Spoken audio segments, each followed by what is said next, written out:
não tem género. Construção social. Portanto, esta ideia de desigualdade conceptual está na base disto. E a ideia que, de facto, a associação das mulheres à maternidade, sistematicamente, como se vê pelo dicionário, até não é preciso ir mais longe, tem a ver com isto. É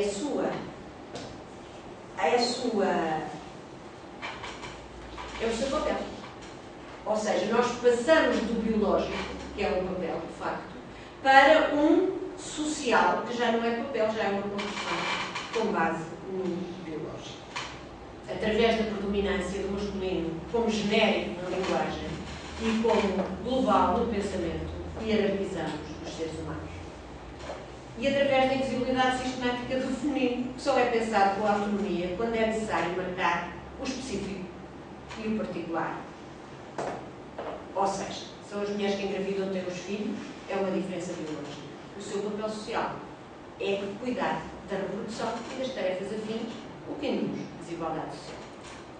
A reprodução é trabalho próprio das mulheres, a produção é o trabalho próprio dos homens e isto é o papel social de género. Portanto, não se pode admirar ninguém que aquilo que é o trabalho delas não é injusto a sobrecarga. Ou seja, portanto, a desconstrução tem que ir pelo simbólico e pela igual direito e igual responsabilidade, quer da esfera pública, quer da esfera privada. Nós ainda hoje vemos questões que tratam da conciliação da atividade profissional e da vida familiar, mesmo a propósito dos direitos de paternidade, que dizem direitos das mulheres. Porque tudo que é reprodução é sugado às mulheres. E nem as pessoas se lembram de que isto tem de refletir sobre as coisas. Estes são os slides da nossa alegria, e que é a participação dos homens nas tarefas da educação e da criação dos seus filhos. Aqui mais no início. Em 10 anos, nem chega, em 8 anos, mais de metade dos homens gozam de licenças de paternidade e licenças parentais. Isto é a percentagem de beneficiários. Agora vamos para o descontentamento, que é o número de dias de ausência ao trabalho. E é isto que faz a dificuldade e a grande assimetria também da participação das mulheres no mercado de trabalho. 9 milhões de dias contra 269. Mais umas de licença parental, mais meio milhão para os homens, estão aqui as contas, continuamos com 9 milhões de dias no total da assimetria, né? O que é bastante. Relativamente ao mercado de trabalho, os números são mais conhecidos, não me vou deter sobre eles, interessa sobretudo ver que há uma assimetria sistemática. Isto são os números do Conselho da Europa.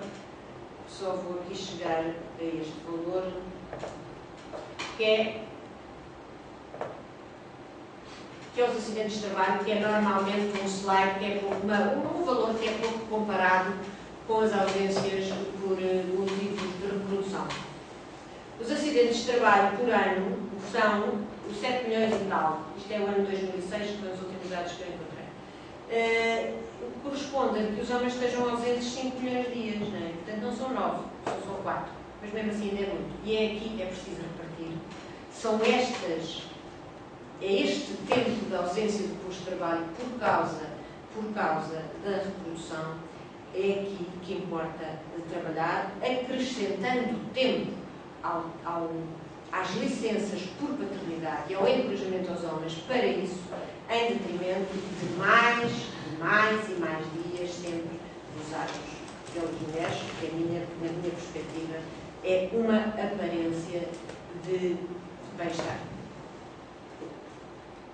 Relativamente aos resultados eleitorais, só para vos dizer brevemente que a introdução da lei da paridade reduziu como nunca a assimetria da participação no processo de decisão, quer a nível da Assembleia da República, quer a nível do Governo, quer a nível do Parlamento Europeu. Esta é a média de todos os países. Portugal tem já uma participação 1% acima da média geral.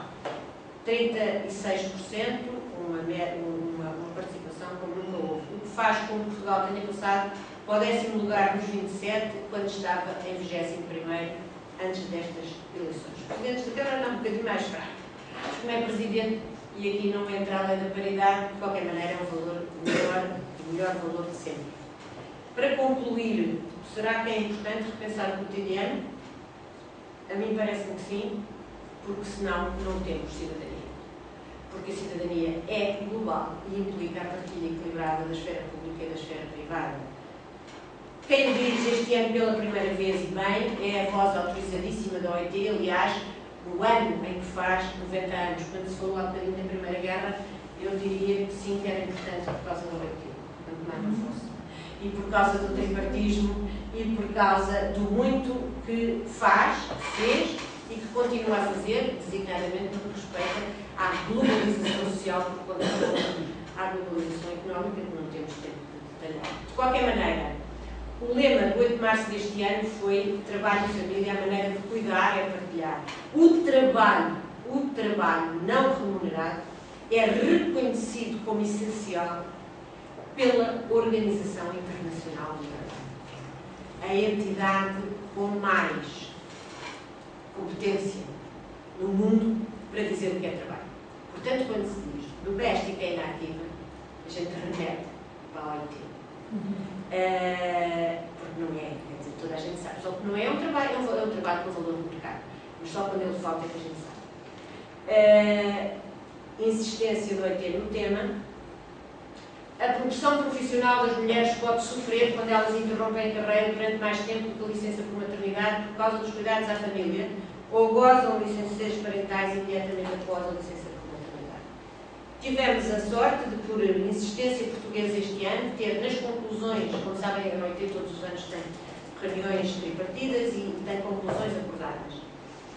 As responsabilidades parentais partilhadas são chave para mudar os obstáculos que vêm dos estereótipos. Isto é o resultado de entidades governamentais, de governos, entidades patronais e entidades sindicais. Portanto, isto é um consenso que não é só um consenso político, é também um consenso institucional da força de trabalho e da atividade económica.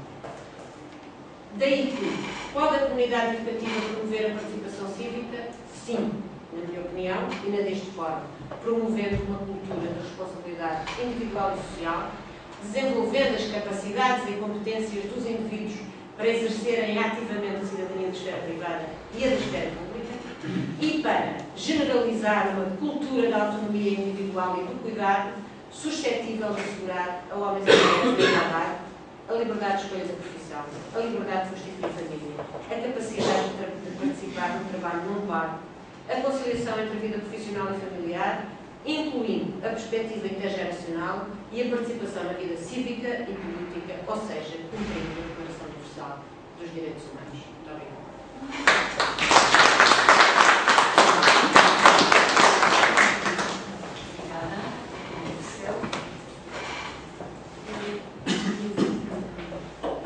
Começámos com a doutora Maria Emília, que centrou a sua intervenção em 3 aspectos fundamentais. No primeiro, que incidiu sobre as competências que a escola deve promover.